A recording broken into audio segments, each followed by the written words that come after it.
Solution తయారు చేయడం నేర్చుకున్నాడు.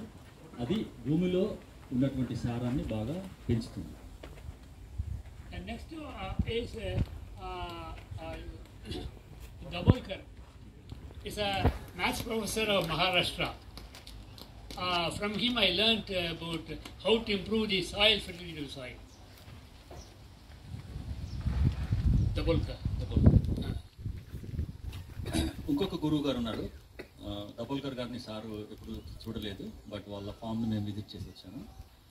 దబోల్కర్ గారి ద్వారా భూమిలో ఏ విధంగా మళ్ళీ అదే సారవంతం చేసుకోవాలి, సూక్ష్మ క్రిములను ఎలా పెంపొందించుకోవాలనేది ఆ గురువు గారి దగ్గర నేర్చుకున్నాను.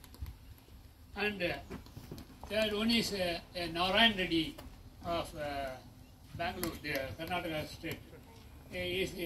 From him I learned how to grow crops and how to have good growth promotion activity.